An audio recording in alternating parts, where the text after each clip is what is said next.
Hello and welcome to the 5,000 people following us for this press conference to present Climate Change 2021, the Physical Science Basis, which is the Working Group 1 contribution to the IPCC's 6th Assessment Report.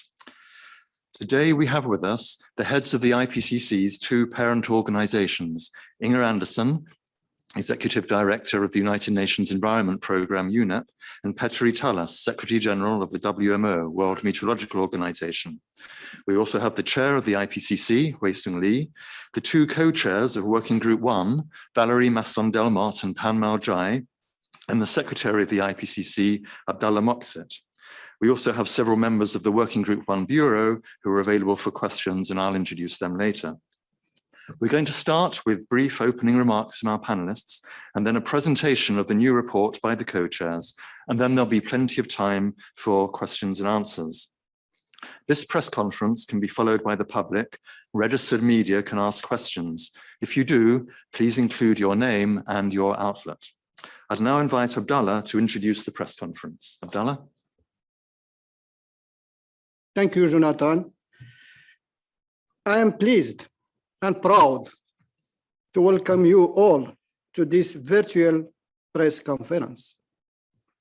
It follows something unique and unprecedented for the IPCC and for many other international organizations.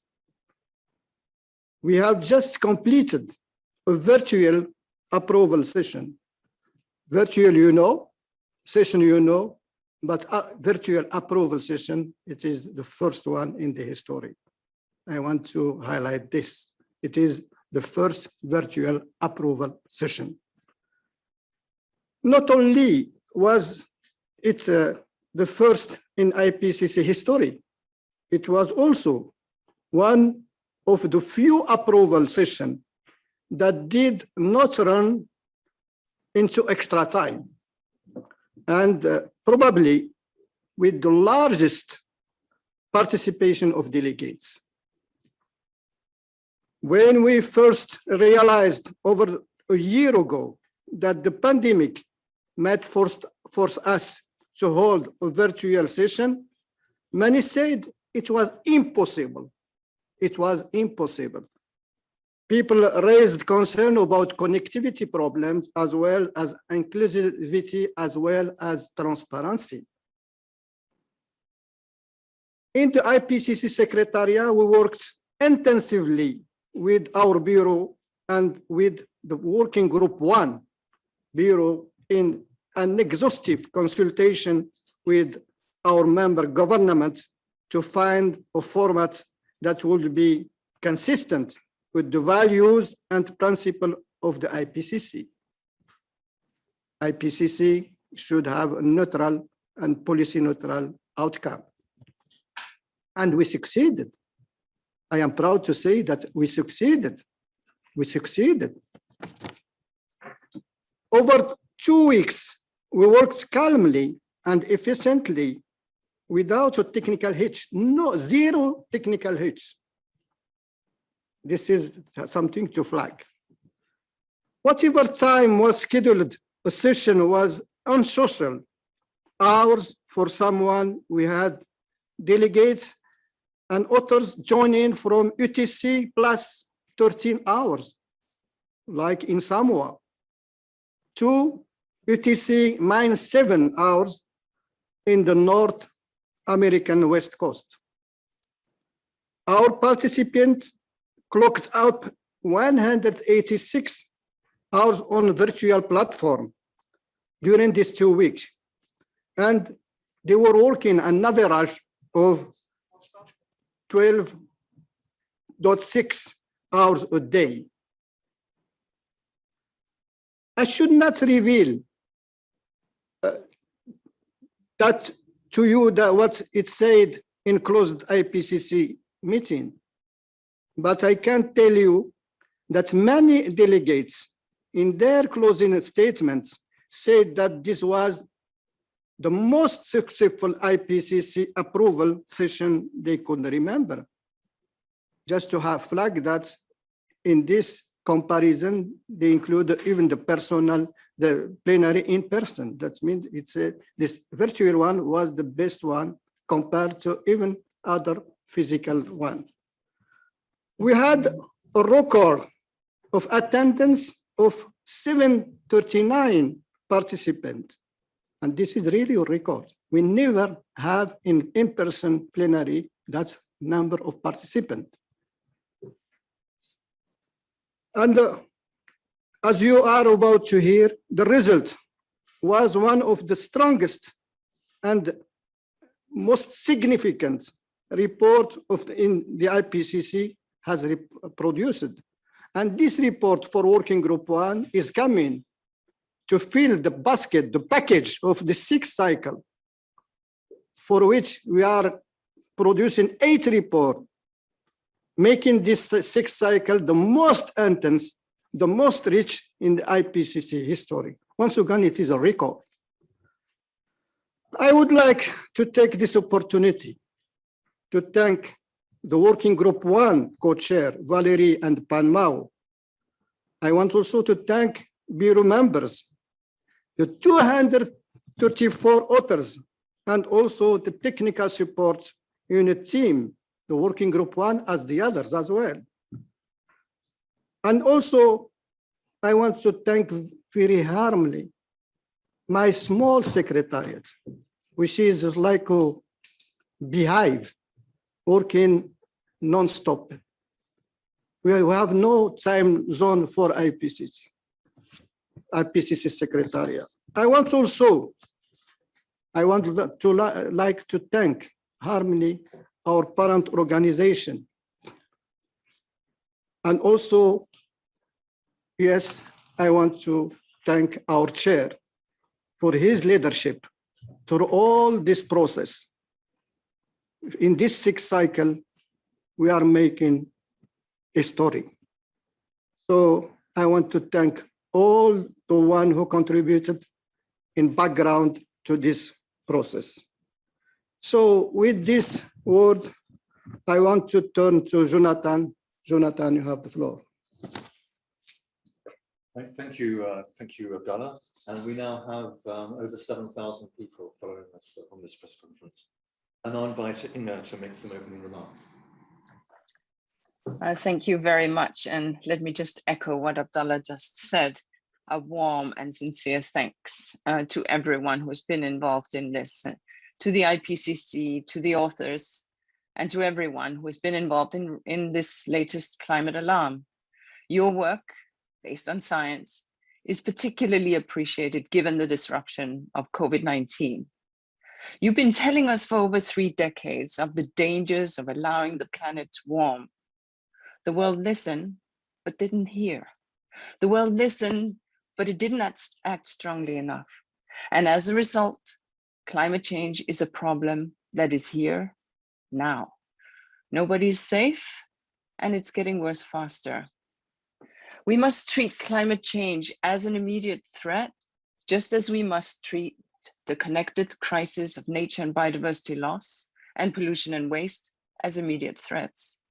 As recently noted in the IPCC and the Intergovernmental Science Policy Platform on Biodiversity and Ecosystem Services, IPBES, the twin to IPCC, if you like, under the CBD Convention, we understand that climate change exacerbates already grave risks to biodiversity and natural managed habitats.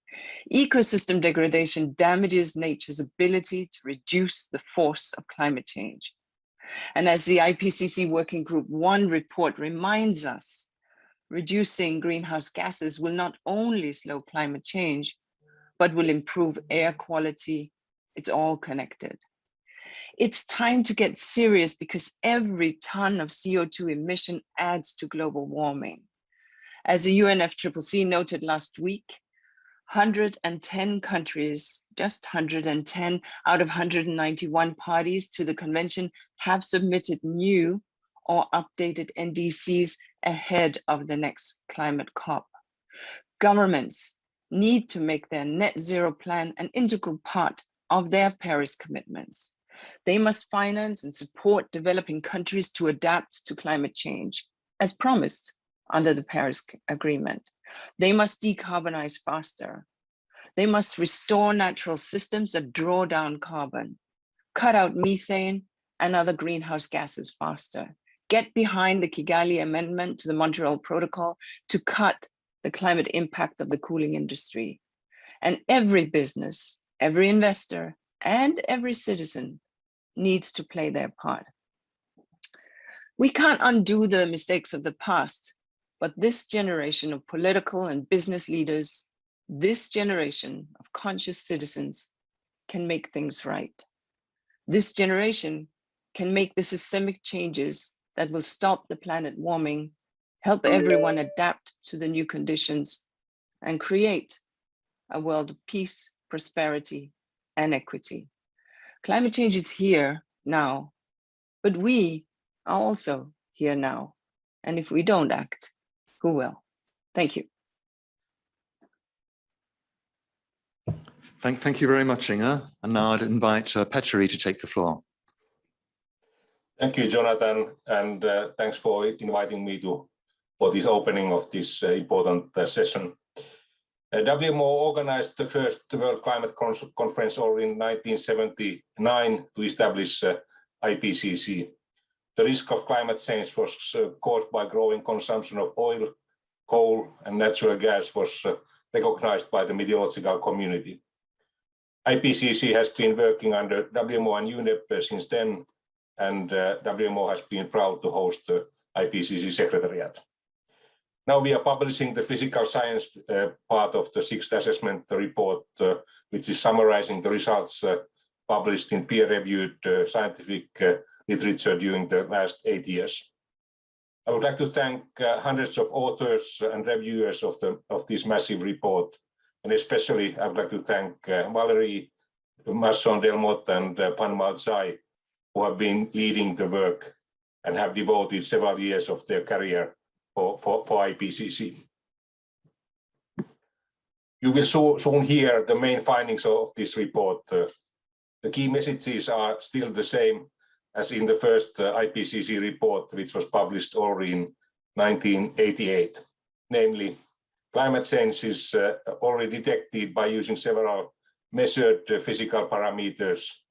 Secondly, the human-induced emissions of greenhouse gases, especially carbon dioxide, will pose a threat for human well-being and for the biosphere.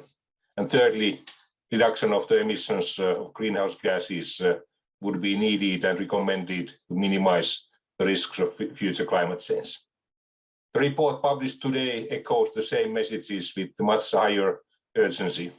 Climate change is already more visible, and the emissions have grown more rapidly than we ever expected in 1979. I had a chance to follow this also personally as a scientist since the 80s, and professor and also chair of the National IPCC Committee and National Delegate. Natural variability has always been causing weather extremes, and will do so also in the future. We just closed the Tokyo Olympic Games yesterday. By using sports terms, one could say that the atmosphere has been exposed to doping, which means that we have begun observing climate extremes more often than before. That means record-breaking temperatures, drought, forest fires observed also this year and also during these days in Greece, in California, for example. We have also more water vapor in the atmosphere, which has led to severe flooding problems as observed in Central Europe and China recently with several casualties, unfortunately. The warming of the oceans has affected the frequency and area of existence of the most intense tropical storms, hurricanes, typhoons, and cyclones. Have we lost the hope? No one, yes. According to this report, we are still having a chance to stop the negative climate trend during the mid of this century by especially limiting the use of fossil fuels and by stopping deforestation. Some changes will continue for centuries or even thousands of years, like sea level rise, melting of glaciers, and shrinking of Arctic sea ice and snow cover. The report underlines the urgency to enhance the ambition level of climate mitigation. We are not yet heading towards Paris limits 1.5 to 2 degrees warming by the end of this century. At UN, our aim is to reach 1.5 degree warming level, which would be best for the welfare of mankind and biosphere. Now we are heading towards 2 to 3 degrees warming instead. We have received encouraging pledges by several countries, which would mean about 2.1 degree warming if materialized as promised. This is not enough to avoid several harmful impacts like loss of food production capacity, water shortages, extreme heat, forest fires, continued sea level rise, potential of refugee crises, and the negative impacts on world economy and biosphere. Besides climate mitigation, it is essential to pay attention to climate adaptation, since the negative trend in climate will continue for decades and in some cases for thousands of years. One powerful way to adapt is to invest in early warning climate and water services.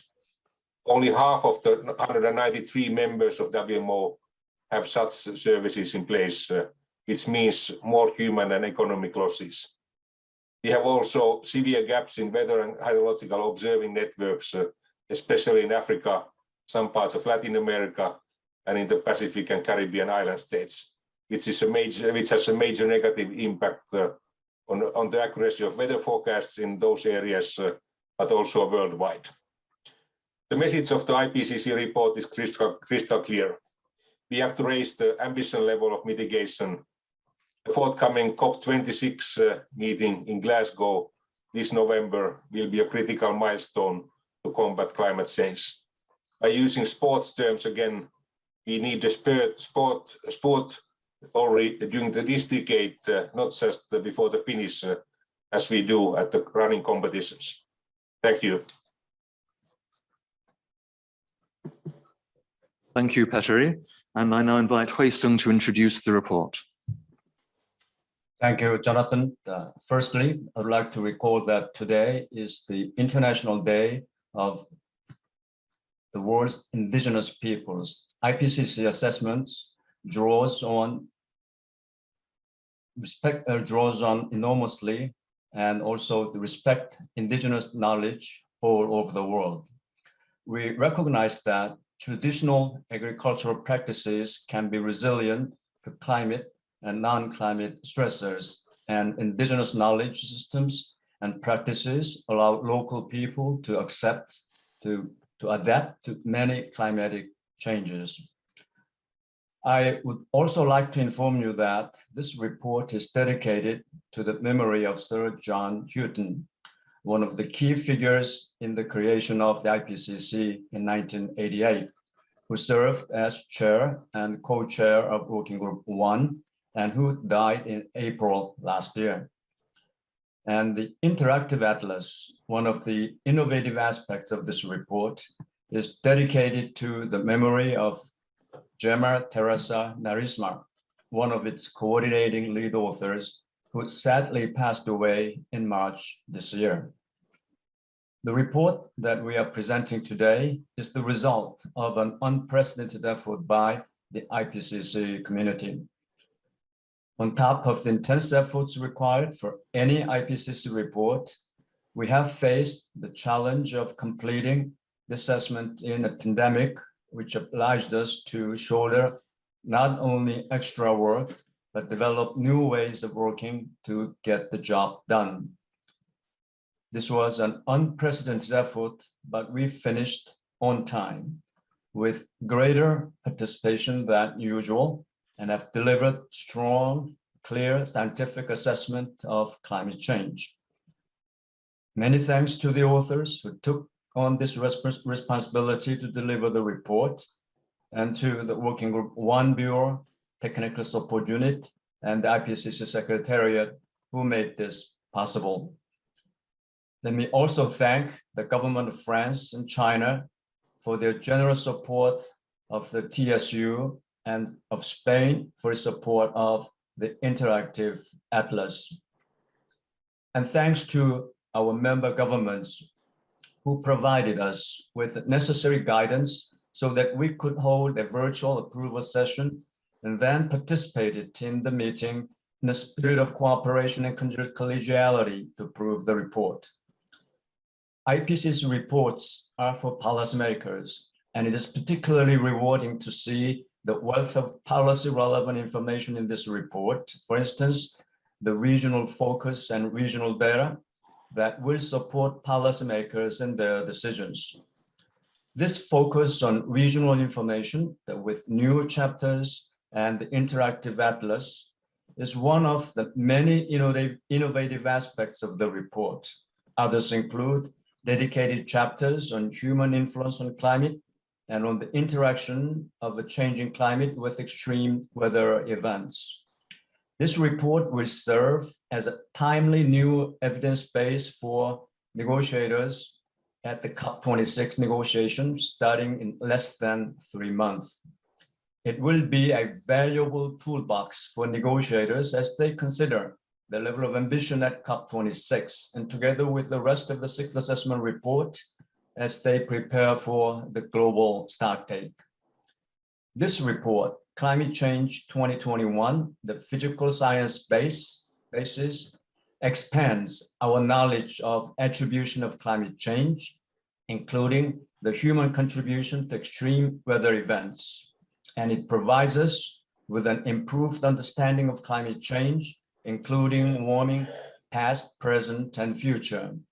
First, it tells us that it is indisputable that human activities are causing climate change and making extreme weather events more frequent and severe. Second, it shows that climate change is affecting every region on our planet. And lastly, it explains that strong, rapid, sustained reductions in carbon dioxide and other greenhouse gas emissions would be required to limit global warming. My colleagues Valerie and Pan-Mao will now give you a more detailed account. I hand back to Jonathan.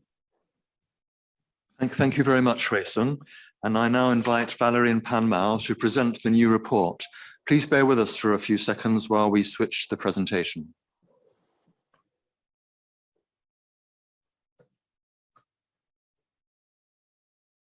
Thank you, Jonathan. Before we get on to presenting the findings of the IPCC sixth assessment report on the physical science basis of climate change, I'm proud to unveil the artwork that is featured on the cover page of the report. An artist created this piece of visual art on this front cover, having been inspired by a scientific figure in our summary for policymakers. This global view highlights one of the most important messages from this report, that climate change is already affecting every region on our planet, and every fraction of additional warming will increasingly affect every region in multiple ways.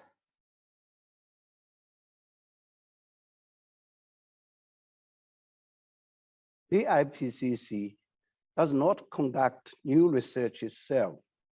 Instead, the hundreds of scientists who worked on this report come together to assess the current state of knowledge of the science of climate change. They reviewed over 14,000 studies, massive amounts of data. In this assessment, we welcomed the new authors, 2/3 of whom had never been involved as the authors of previous IPCC reports. Our team was made up of scientists from 66 countries around the world. In the review process, 3 phases of review by governments and experts, we took on board over 78,000 comments from experts and the governments. All review comments are addressed by the authors. And because of the pandemic, these meetings moved online, and we had to invent an entirely new way of working, which ended up in this unprecedented online approval process over the last 2 weeks. People said we couldn't do it, but we did. Since the last assessment report in 2013, there have been important advances in climate science worldwide. During these years, climate scientists filled in gaps in observations of past climate. They improved climate models and developed new ways to combine many types of evidence. As a result, today, we have the clearest picture of how the Earth's climate functions and how human activities affect it. We know better than ever how the climate has changed in the past, how it is changing now, and how it will change in the future. Of course, we have known for decades that the world is warming, but the recent changes we have seen in the climate are now widespread, rapid, and intensifying. Some of the changes we see today are unprecedented in thousands of years or never seen before. The recent rate of warming is unprecedented in at least 2,000 years. To measure how the climate is changing, we looked at a key indicator, the average temperature of the Earth's surface over a period of at least a decade compared to the average in the late 1800s. If we took at the last 10 years, the average surface temperature was 1.1 degrees Celsius warmer. In fact, each of the last 4 decades has successfully been the warmest since the late 1800s. Temperature is not only aspect that is being altered. Levels of heat-trapping gases in the atmosphere continue to increase fast. Current CO2 concentrations are the highest they've been for at least 2 million years. Over the past 100 years, sea level has risen at faster rates than it ever did in at least 3,000 years. Some Arctic sea ice area is at its lowest in at least 1,000 years. And the retreat of glaciers on global scale since 1950 is unprecedented in at least 2,000 years. The warming we have already experienced has far-reaching consequences. Climate change is contributing to increase in extreme heat, heavy precipitation event, and the drought.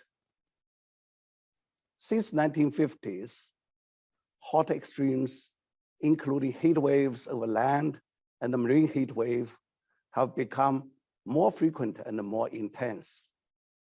Heavy precipitation events have become more frequent and more intense. And we see increasing drought in some regions.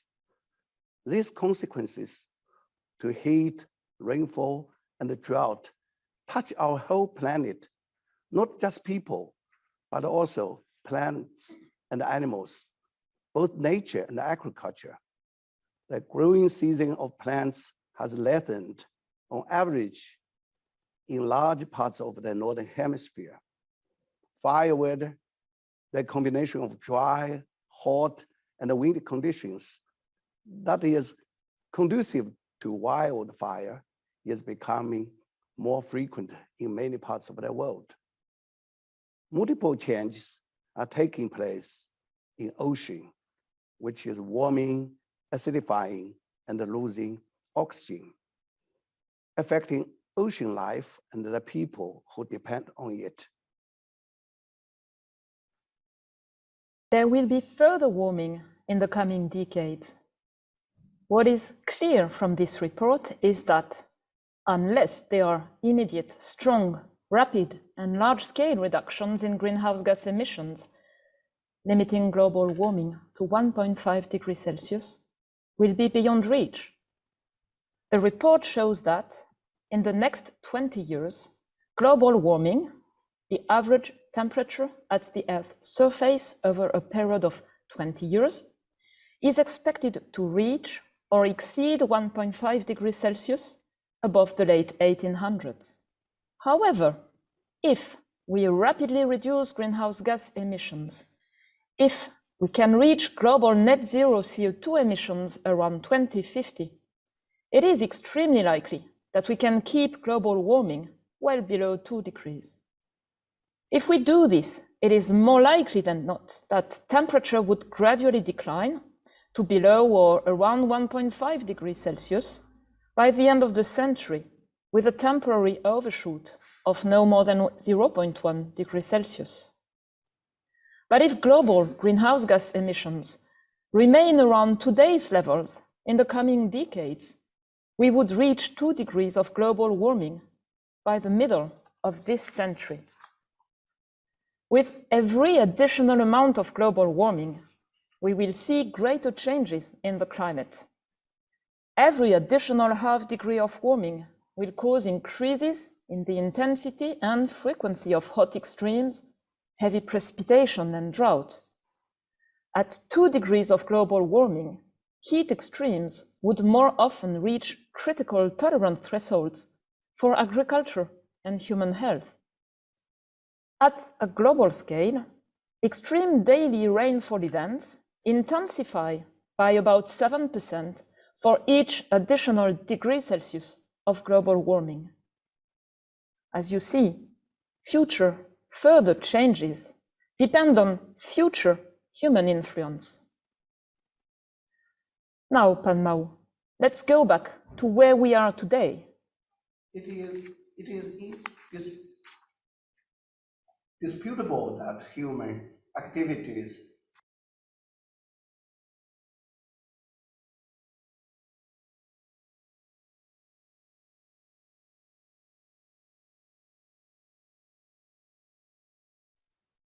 It is indisputable that human activities have caused and are causing climate change. What's new in this report is that we now have a much more advanced understanding of the connections between the emissions we release and the rise in global surface temperature and the change to weather and the climate we are seeing around the world. It is unequivocal that human influence has warmed the atmosphere, ocean, and the land. Almost all the observed warming from the late 1800s is human caused. In this report, we looked at all the atmosphere gases that affect the climate. We confirmed that human caused emissions of greenhouse gases are the main driver of global warming. And we can see clearly how much warming comes from carbon dioxide, methane, and other greenhouse gases. We can also assess the influence of pollution particles that called aerosols, which have an overall cooling effect. This cooling effect partly masks the warming from the greenhouse gases. We also looked at all the natural factors that can affect the climate.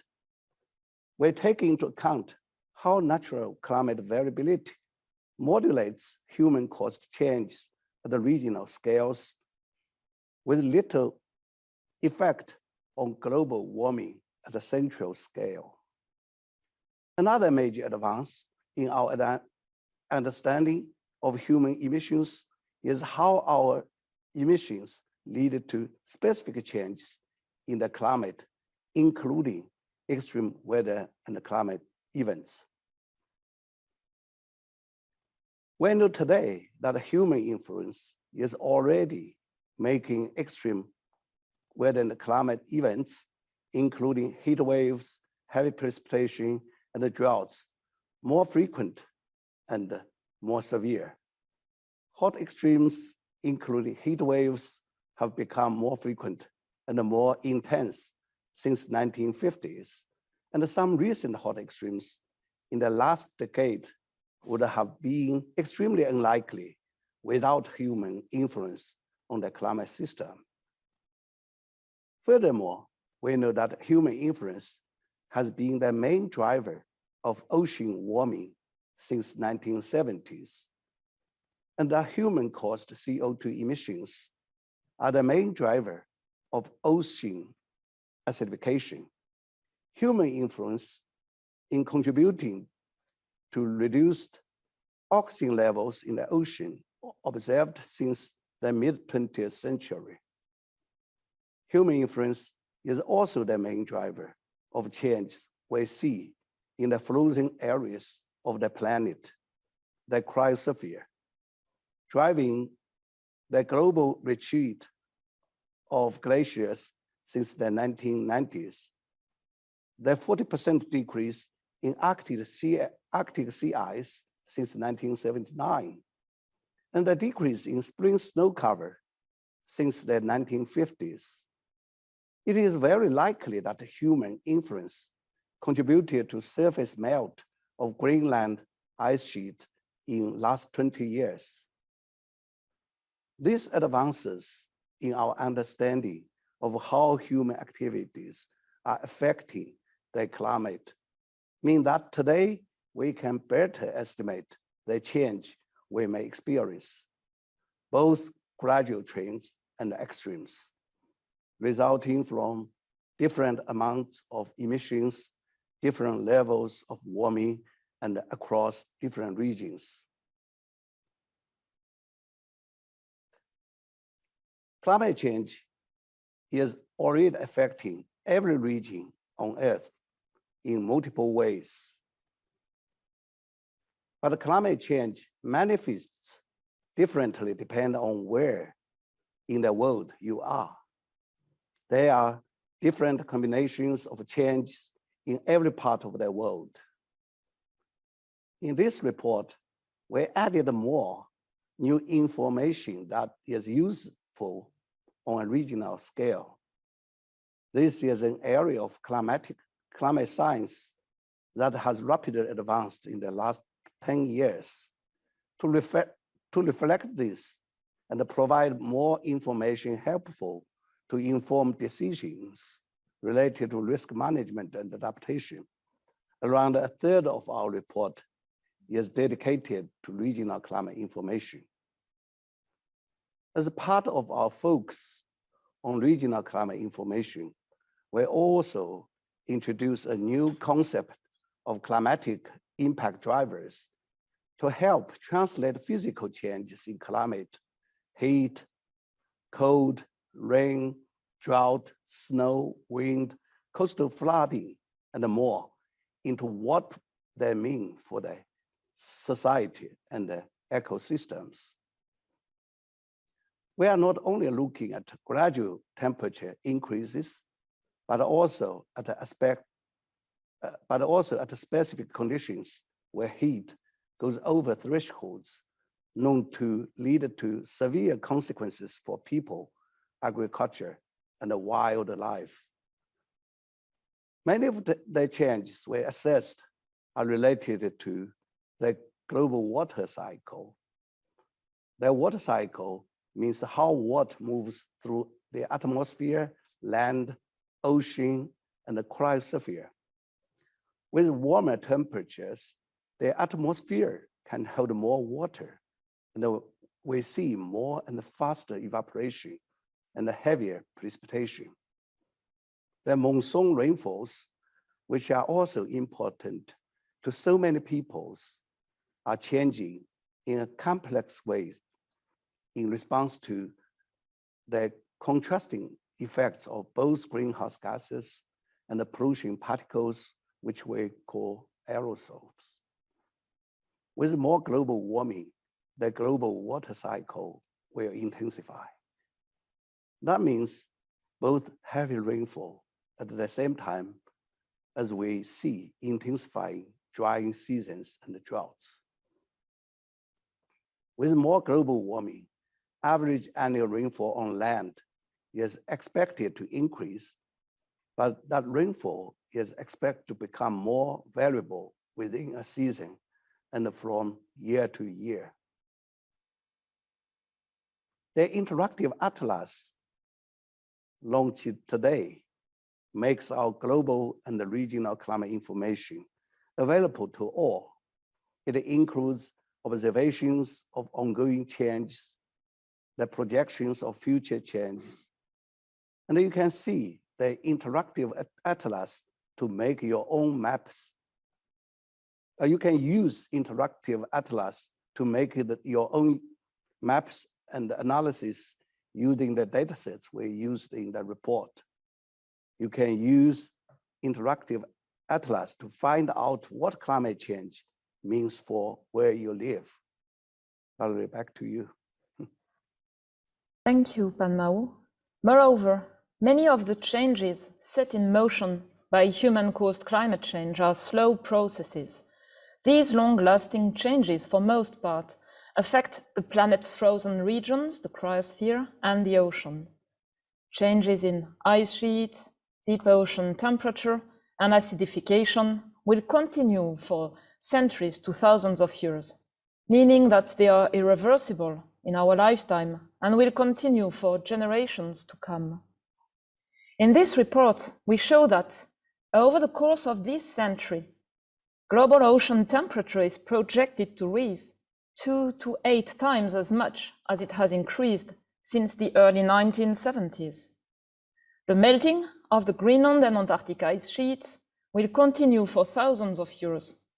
This means that sea level will keep rising. Coming back to today, the rate of sea level rise keeps increasing, and the rate of ice sheet loss has increased by a factor of 4 in the past 30 years. The good news is that these irreversible changes can be slowed down with rapid, strong, and sustained reductions in emissions. And other changes can be stopped if greenhouse gas emissions are deeply reduced. For example, retreating glaciers and Arctic sea ice will continue to decline for at least several decades. But these changes could be slowed and stopped if emissions are reduced. To limit global warming, strong, rapid, and sustained reductions in CO2, methane, and other greenhouse gases are necessary. We know that CO2, carbon dioxide, is the key greenhouse gas driving climate change. We know it comes, from the most part, from the burning of fossil fuels. This report reaffirms that there is a near linear relationship between the cumulative amount of emissions of CO2 in the atmosphere from human activities and the extent of observed and future warming. This is physics. This means that the only way to limit global warming is to reach net zero CO2 emissions at the global scale. Every additional ton of CO2 emissions adds to global warming. Our report gives more details on how reducing emissions will affect the climate. For instance, it quantifies just how much more CO2 we can release and still have a chance to limit warming close to 1.5 degrees Celsius or 2 degrees Celsius. We know that today, around half of our CO2 emissions are taken up and stored by plants, soils, and ocean. We assess how these processes change with future emissions. And we know now that if we release ever greater amounts of CO2, these natural carbon sinks would actually take up a smaller proportion of our future emissions. This report also shows that while CO2 is the dominant greenhouse gas related to human influence on climate, and reaching net zero CO2 is required to limit global warming, strong reductions in other greenhouse gas emissions are needed. Amongst these, methane reductions, together with strong air pollution controls, would benefit both the climate and improve air quality. Our planet is warming, and it is warming quickly, with increasing consequences everywhere. This report is clear that it is possible to limit future warming within a few decades. The climate we experience in the future depends on our decisions now. Thank you.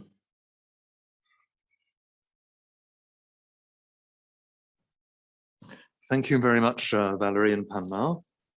We're now ready to take questions from registered media. We already have quite a few in, so I expect we'll be running the Q&A session until 11:30 Geneva, Paris time.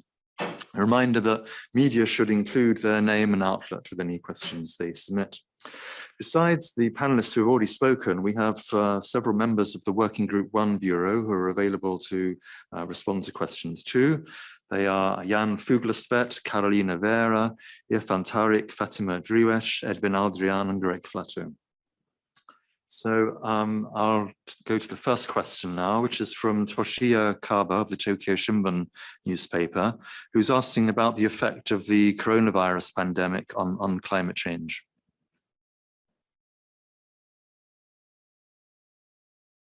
Valerie, would you like to take that? Yes, thank you for the question. So our report shows that due to the lockdown implemented in the pandemic context, there have been temporary reductions in emissions of CO2, a few percent at the global scale. But these temporary reductions were not sufficient to have a significant impact, and therefore the rise in atmospheric CO2 concentration in the atmosphere has continued. Moreover, there have been reductions in emissions of air pollutants, temporary reductions as well, leading to immediate improvements in air quality. These are the two aspects related to the pandemic that are assessed in this report. Thank you, Valerie. And next question comes from Sung-Wook Park of JTBC, who says that many countries have committed to a carbon neutral net zero 2050. But as we know, greenhouse gases, especially carbon dioxide, last hundreds of years once emitted. Will it be possible to keep temperatures within 1.5 or 2 degrees in 2050 or this century as a whole? Again, Valerie, please. Thank you, Jonathan. So in this report, the assessment is based on 5 scenarios and the assessed response of global temperature. This report shows that in all the assessed scenarios, global warming would reach or exceed 1.5 degrees Celsius in the coming 2 decades. However, if emissions are reduced rapidly, and if at the global scale, they reach net zero by around 2050, then temperature would be very close to 1.5 degrees Celsius by the mid of the century and would decline lower to that level by the end of the century. So this is what we provide. We provide an updated understanding of how the climate responds to emissions. And this is a critical information that is available to inform decision-making worldwide. Thank you, Valerie. Petteri, do you want to come in on that? No. Okay, then the third question is from Andy Revkin of Revkin Bulletin, who says some climate campaigners and scholars, including at least one longtime IPCC author, criticize the panel process as erring on, quote, the side of least drama, unquote. Is that valid? Maybe Valerie, you want to start on that, but I expect others might want to come in. I would like to thank the authors of the report, the hundreds of scientists, for all their efforts to ensure that the report reflects the wealth of available climate information and provides a balanced assessment of where we are and where we could go. For that purpose, the report provides our best estimates, for instance, for the climate response. It also provides a complete description, including what is extremely important for risk management. It is the events that have a small chance of occurring, but could lead to very large-scale impacts. And therefore, the report also provides information on very rare climate extreme events or multiple events occurring at the same time that are very important to consider. It also explores what could happen in the case where poorly understood processes leading to the Antarctic ice sheet collapse would start to occur. And therefore, the report also provides high-end estimates for what sea level rise could be in this type of situation. And this information was requested by decision makers because it's extremely important for those who manage critical infrastructure. And the report provides a wealth of information that can be useful and actionable for decision makers to take into account all the scale of risk, especially those taking decisions related to critical infrastructure. Thank you, Valerie. Inge, please. Simply to add that the drama is playing out on the front pages of the newspapers today in terms of climate impacts that we're seeing already. So this is a scientific report, and we've already heard from Dr. Messon-Delmont and Dr. Zai. But I think as citizens and as businesses and as governments, we're well aware of the drama. And so the drama exists, we have seen it and we heard about it in every news bulletin. And that's what we need to understand, that the expression of what the science says is exhibited before our very eyes.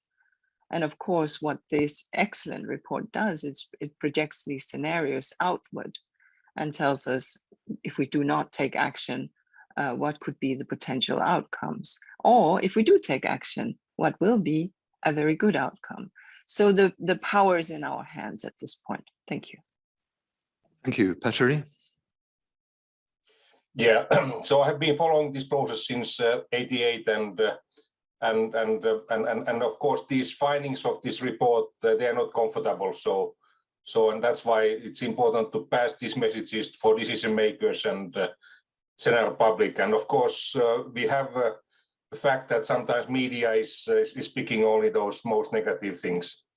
And more recently, there have been attacks against IPCC saying that IPCC's reports are too mild. So in the past, we were having very much this kind of skeptical attacks against science and IPCC itself, but more recently, some people are saying that these reports are too mild. So and I think that's a little bit demonstrating that we are on the right track, and this is very much based on extremely solid science. It's not based on individual scientific papers, but it's a balanced view of the majority of science, and I would like to encourage you to trust those results.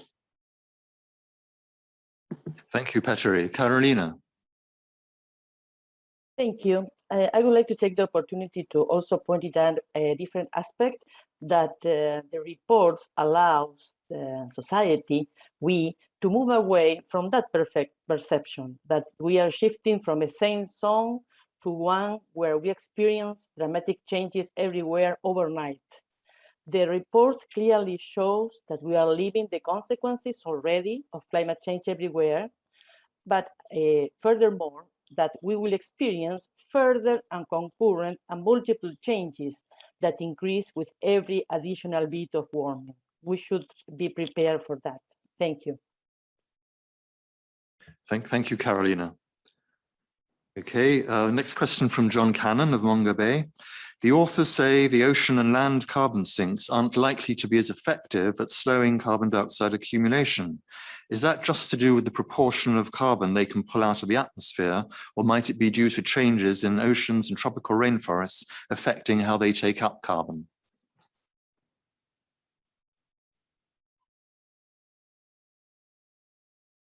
Valerie?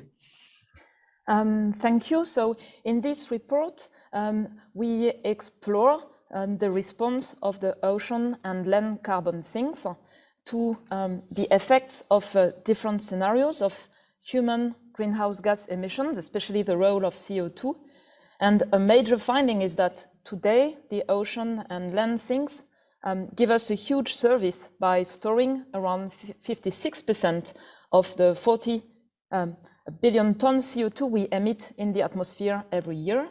And a novel finding is that their relative efficiency at absorbing a fraction of our emissions would reduce if we emit higher and higher amounts of CO2 in the atmosphere.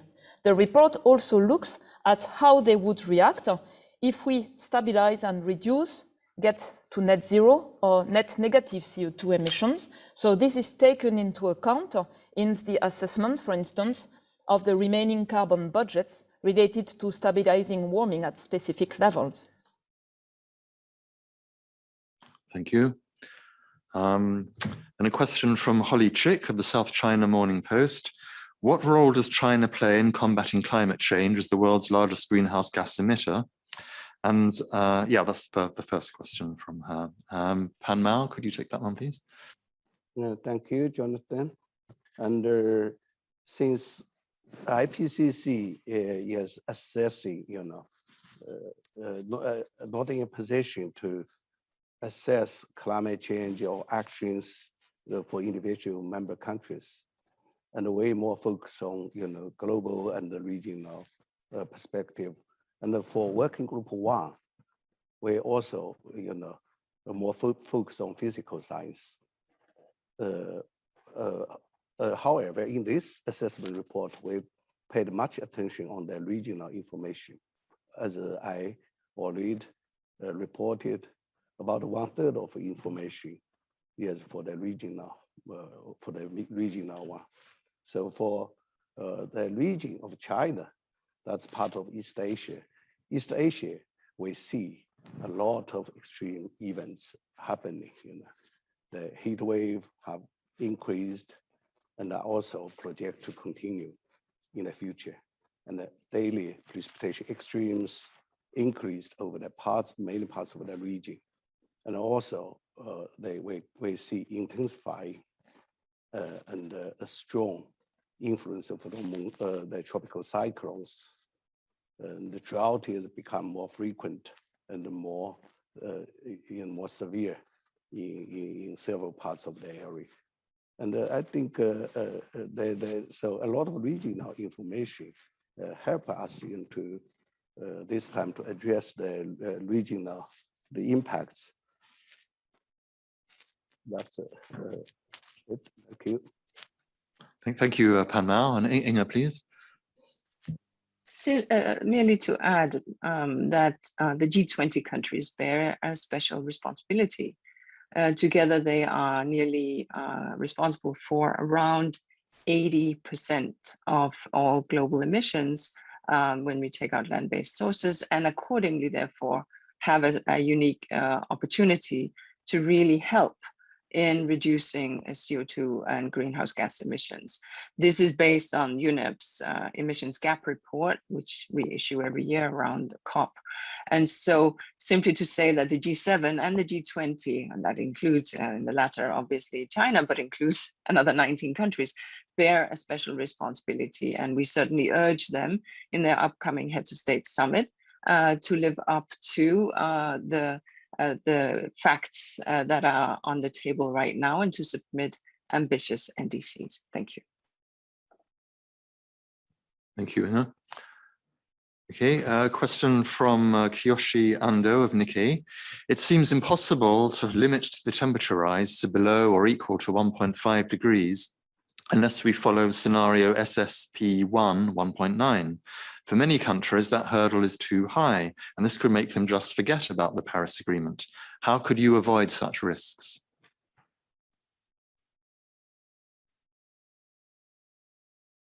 Valerie? Thank you, Jonathan. What I would like to stress is the following. The report is very clear, the science is very clear that what drives further warming compared to today is future emissions. So this is really in our hands. And when you look at the low emission scenarios from the report and the very low emission scenario from the report, they share common characteristics. Rapid declines in the rate of greenhouse gas emissions at the global scale in this decade, in the coming decades, and reaching net zero for the lowest one in 2050 and for the low one in the 2070s. The second one, the low emission scenarios, leads to limiting warming well below 2 degrees Celsius. The first one leads to limiting warming very close to 1.5 degrees Celsius, within 0.1 degree. So this is what we provide as a precise, robust scientific information to inform decision making. Thank you, Valerie. Okay, I have two questions which are similar, so I'll give them both and they can be answered together. One is from Kate Nicol-Williams of TB New Zealand. How much stronger is this report in the world's understanding of the impact of climate change than the 2013 report cycle? What are the key changes in understanding? And Olivia Rudgard of The Telegraph asks, are things worse than we thought? How do the conclusions in this report, both in terms of the scale and pace of human-caused climate change and the severity of its impacts, compare to what was found in previous reports in 2018 and 2014? I think that's for you, Valerie, but others might want to come in too. Thank you very much. My understanding of the question is that it is first related to advances in science understanding. And I would like to stress a very important progress in understanding. The way we describe the climate response to greenhouse gas emissions is associated with an important measure, which is called climate sensitivity. Basically, climate sensitivity describes how the climate responds in terms of warming when you double the concentration of CO2 in the atmosphere. And scientists have been working on this issue since the late 1970s. And the range associated with the response of the climate system was about the same since the 1970s. But recently, thanks to important scientific advances, especially the understanding of feedbacks and especially crowd feedbacks, the range of climate sensitivity has been reduced. Therefore, we had a much more accurate understanding of the response of the global climate to emissions.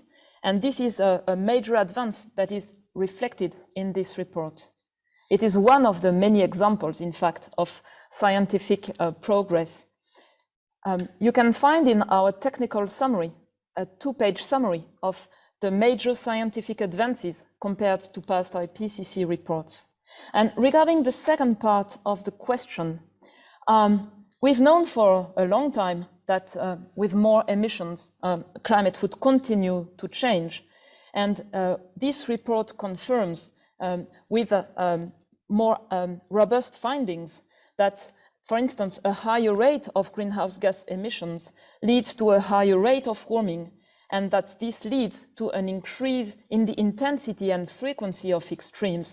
I would like to flag that on these aspects, we have a much clearer picture of the regional consequences that in fact scale with the level of global warming. And this is clearly reflected in our interactive atlas, which brings together information from global climate models that have advanced with higher resolution, and also regional climate models that are important to provide finer information at regional scales. And this is also a major advance. Jonathan, can I add? Yes, please, Penal. Yeah, I think, we also have several aspects very important. One is, say, we assessed, we find that recent climate changes are now widespread, rapid, and intensifying. Even some of the changes we see today are unprecedented in thousands of years. I think that's very strong. Another is about human contribution, which says it is unequivocal that human influence has warmed the atmosphere, land, and the ocean. That means something like the human activity is influence not only temperature, but the whole climate system. And when we put all the literature and so many authors together, then we see the whole picture for the Earth system, the climate system, and that is quite strong. I think much stronger than AR5, which we said something like the attribution, more than half of the warming attributed to the human causes. I think that's another advances. And also we see climate change is already affecting all the regions on Earth in multiple ways. I think that's also something like influence everybody. We live in the Earth, and also they report clearly state that it is possible to limit future warming within a few decades. So that's my addition. Thank you. Thank you, Panmal. Fatima? Yeah, one thing I would like to highlight also is furthermore to the regional information, more regional information we have in this report. We have also the focus on the climate services, which is an important aspect that is able to help and inform for decision making and adaptation at several time scales. So the climate services are very important aspects.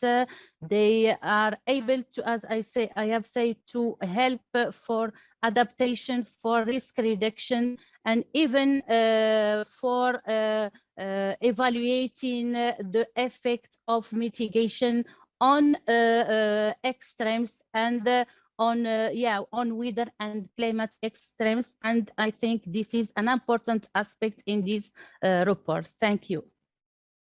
Thank you, Fatima. Carolina? Thank you. I would like also to describe a short important contribution that I think this report has, that is the quantification of the projected changes in extremes. For example, one of the conclusions, the projected changes in extremes are larger in frequency and intensity, but it also provides quantitative information about how the frequency and intensity change, let's say for a 10-year event of hot temperature extreme that in the pre-industrial period occur once in 10 years, the projection shows that will likely occur, for example, 5 and even 6 times more in the 2-degree world. And another important example for decision making, heavy precipitation events over land, like those that occurred 10 years with a recurrency, of 10 years, now in a 2-degree future global warming level, will likely occur almost 2 times more frequent. Thank you. Thank you, Carolina. Okay, one from Marie-Noëlle Bertrand. This 6th report is easier to read and understand than the preceding ones, more pedagogic, concrete, and regionally illustrated. Is this for people to understand it better, or for the politicians to finally understand?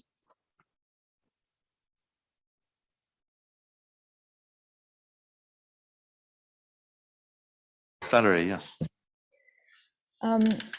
For this report, we have been extremely careful to explain the outcome of advances of complex climate science in the clearest possible way. And therefore, it is reflected not just in the entire report, which has frequently asked questions that are explained in plain language, but also in the summary for policymakers. And you can note that the main headline statements, our key scientific findings, are expressed in plain language so that they are accessible to everyone. We also worked hard to make sure that figures could be intuitively understood, thanks to work from specialists of figure design, as well as the authors of the report. And what we really would like is that this whole report helps enhance climate literacy worldwide, is used in teaching worldwide for teenagers, for students, so that they can learn the latest, best available knowledge. And we also would like this report to help any decision maker, also engineers involved in all sectors, to build on this latest science so that they can use it and develop responses as quickly as possible. Thank you. Thank you, Valerie. Petteri? Yes, I could complement that the fact why climate science is now taken more seriously by decision makers, businesses and finance sector is based on the science communication, which has been taking place since '88, the first report. But besides that, we have started seeing the impacts of climate change, and it's already visible. It was more theoretical in the '80s. The impacts were not so visible, but now they are. And that's why we are in a much better position when it comes to mitigation. The problem is understood. The only question is how quickly we are able to react. And luckily, we have now better technical means and also financial means to be successful in mitigation, but we are not yet there. Thank you, Petteri. Greg? Yeah, thank you. I wanted to just add to what Valerie said in terms of the way that this report attempts to communicate to different audiences. So the report is structured with kind of three levels of communication. There's the summary for policymakers, which is aimed at a very high level audience, policymakers, decision makers, the general public. Then we have the technical summary, which is about 60 pages or so, that is aimed at a more specialist audience, but not really the scientific community per se. And then we have the underlying chapters, which are each much longer and cover all of the subjects in much more detail. So for specialists or for people looking for information on a particular topic where they can get much more detail, the underlying chapters provide that. So depending on the kind of information you want, the level of expertise that different readers have, the report aims to provide that kind of information to all. And then it's supplemented by this interactive atlas that Pamau described early on in the presentation that allows users to not just read the report, but really look at the data in different ways that are relevant to them. And I think that's really an innovation for this report. Thank you, Greg. Edwin? Yes, thank you for my time. I think the most absolute innovation in this report is the Atlas chapter. Atlas is very new, and then we don't present a picture or PDF paper, but we present people can animate or can make understanding better, so people can go through what happened in the climate change this year. But even this year, this is enough information because there are a lot of information that people can see. This is very interactive atlas, interactive. We believe that this kind of experience in the atlas can develop further in the future IPCC report that can be in the new technology in the future. That is the most advanced innovation in this report. I think the second one is like Pamau mentioned and Valerie in the presentation, that 1/3 of the report is dedicated to the regional issue. This is exactly what the government wants. This is what we designed at the beginning, the whole chapter, and 1/3 of the chapter, 4 out of 12 chapter will be dealing with the regional issue. This is another innovation that is much more, and then we didn't have this kind of too much information for regional issue in the past for the regional issue. In this report, we compare to the IR5. Thank you very much. Thank you, Edwin. Now from Thomas Hebsgaard of Zetland in Denmark. Media coverage can sometimes give the impression we would need to stay within 1.5 degrees or face climate catastrophe. So how should one think about the possibility of crossing that threshold? How should we think about continued efforts to stop further warming, even if we pass 1.5 degrees? I think Valerie first, but others maybe. If you look at the evidence and the scientific information provided in this report, what is very clear is that many changes increase with any additional fraction of warming. So if you think of a 1.5 warmer world, our report shows that we need to be prepared for going into that level of warming in the coming decades. But we can avoid further levels of warming by acting on greenhouse gas emissions. And that's also a very important message from the report. When you look at regional information, when you look at how the climate system operates, there's no a single line, where before that you avoid change and after that you have a very fast change. What we show in this report is that with any increment of further warming, you have further trends in temperature, precipitation in every region, further melt of glaciers, of Arctic sea ice, further increase in the frequency and intensity of extreme events. And this is the information we provide to decision makers so that they carefully consider the choices that they would like to make regarding climate change. Thank you. Jan, please. Yes, let me also point to the separate chapter we have in this report on short-lived climate forces. And these chapters address pollutants, aerosols, together with climate or greenhouse gases. And that gives a holistic view on the two issues, climate change and air quality. So that is, I would say, something new in this report. And we hope that it can be of use for the policymakers to see these issues together. Thank you. Thanks, Jan. Okay, from Sonia Sanchez of Ara newspaper in Barcelona. Extreme events that now happen once every 10 years or every 50 years will be more frequent. Is it possible to put the recent floods in Germany in one of these two categories? And the heat wave in Eastern Mediterranean that's causing fires, is it one of these events? How much more frequently will they happen?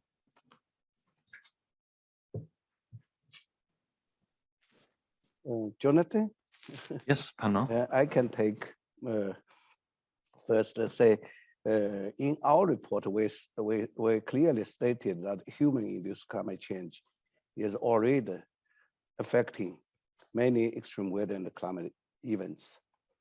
So in every regions across the world, the evidence are observed, that change seen, such as heat waves, heavy precipitation, drought. Say it's clear, saying climate change and human influence influence the climate system, and also influence the occurrence of the extreme events. However, for recent events, we have not assessed, because IPCC assessment is based on literature, and our cutoff data is January the 31st for the published paper. So in that aspect, the recent events, although they may have a clear connection to the climate change background, but we have not assessed, so we cannot very clearly say which individual event is how much contribute to the climate change.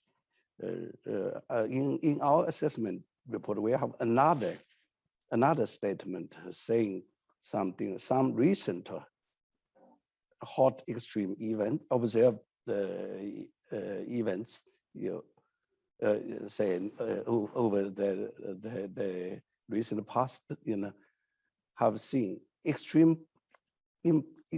unlikely to occur without human influence on the climate system.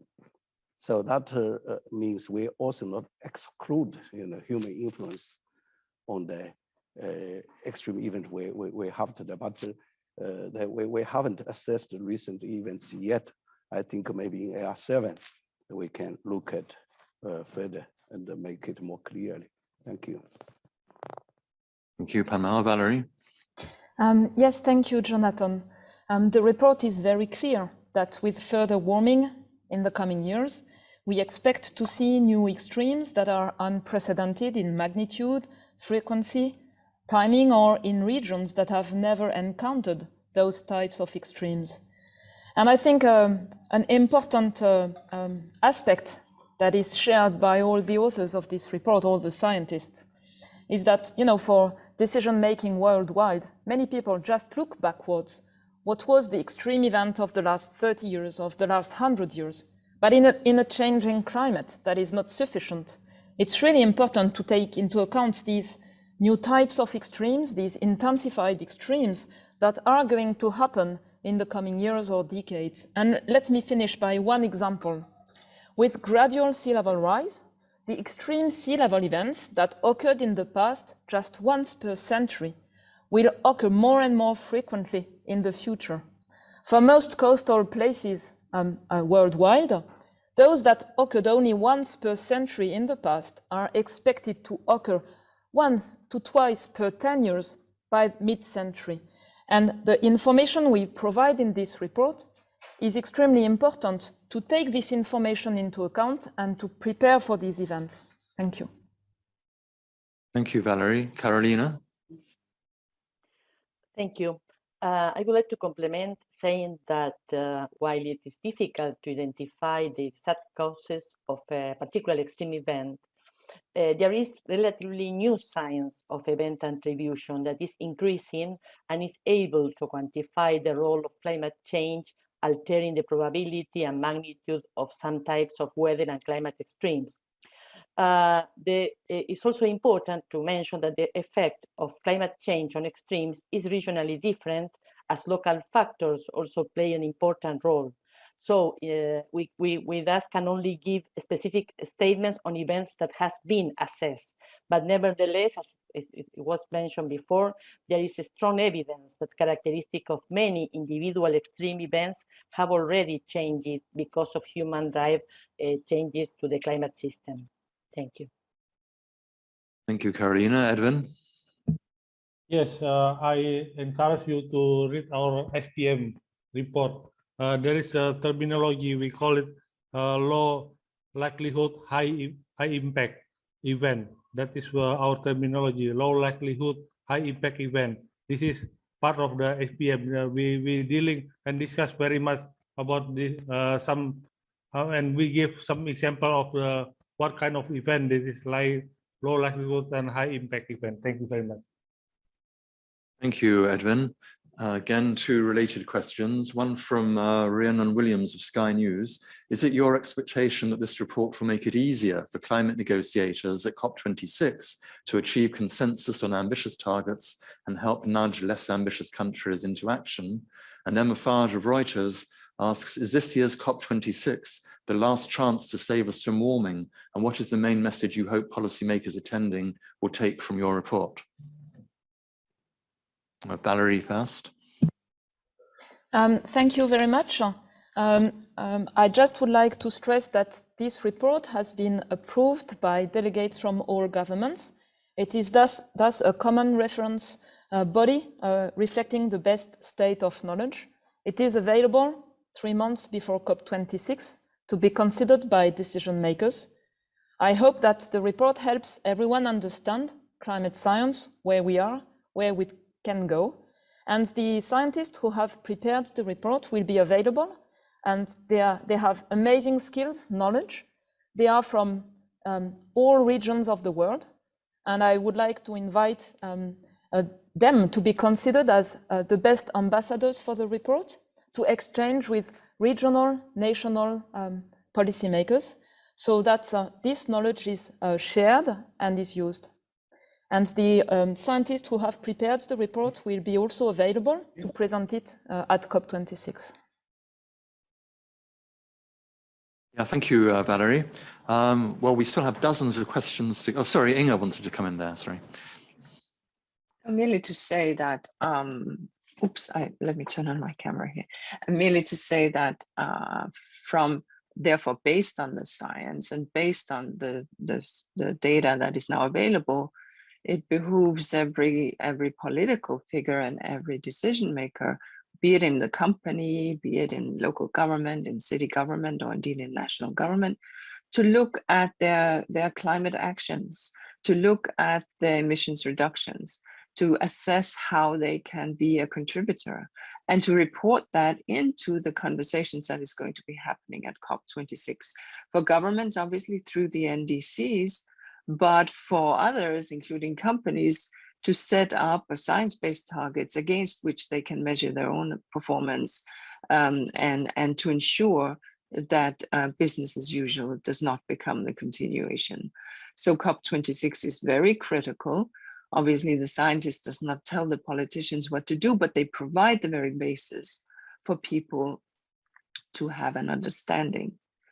And I would encourage that all recall that as citizens, we have a role too in requesting and ensuring that our governments are aware of that science. Let me stop here. Thank you. Thank you, Inga. Fatima, please. Yeah, thank you. And on the messages from the reports, I would like to recall one of the most important results is that with every additional increment of global warming, changes in extremes continue to become larger. And with more, to become larger, and this may be linked to both adaptation and mitigation requests. Thank you. Thank you, Fatima. Well, we've only got a couple of minutes to go, but maybe we can squeeze in one or two more questions. So from Seth Borenstein of the AP, which of the 5 emission scenarios would you say the path humanity is now on? And is it a notable accomplishment that for the first time, humanity is not on the worst case 8.5 scenario? Someone wanted to come in on that last question. So do you want to do that first?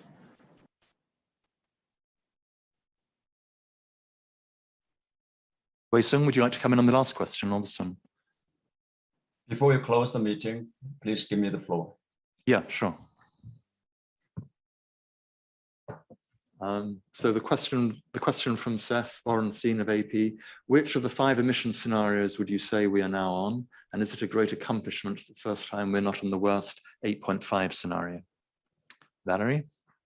So in this report, we report the assessed response of global temperature and sea level in a consistent way with our assessment of climate sensitivity to 5 illustrative scenarios. It is not the mandate of physical climate scientists to assess the plausibility or the feasibility of scenarios per se. I can still flag that the high and very high emission scenarios are in the absence of additional climate policies. I can also flag that in the 1.5 special report in 2018, it was shown that the pledges from governments in 2015 would lead to global greenhouse gas emissions stagnating at a level close to today until 2030, which would more look like the illustrative intermediate scenario that we are using. And that scenario leads to reach and surpass 2 degrees of global warming by 2050. The next IPCC reports that are scheduled for the beginning of next year will provide much more information on mitigation pathways as well as on adaptation responses that are extremely important to inform decision-making and action. Thank you, Valerie. And before we close, I'll give the word to Wei Sung, please. Thank you, Jonathan. I believe some of our audiences outside in this room may wonder why the IPCC does not comment on the specific policies of our member government. And you probably have seen the other international organizations such as IEA or IAEA or IMF do such things. But we don't do such things. We are policy neutral because IPCC is a multilateral assessment body. So we are not advocating or negating any specific policy of our member government. I hope there is no misunderstanding in our position. Thank you very much. Thank you very much for that reminder, Wei Sung. It was very useful. Well, we've reached the end of our time, and sorry if we didn't get to all your questions today. There were many more there, but there'll be plenty of other opportunities in the coming weeks and months when we present the report, including at COP26, whether we're doing that virtually or in person or in a hybrid. And we'll be working together with the WMO and the UK Met Office in a joint pavilion there, where we'll be able to discuss this report in detail, as well as at other events at the COP. So, and as Valerie just mentioned, we have the IPCC Working Group 2 and 3 reports coming out in February and March next year. So thank you and see you again soon. That ends this press conference.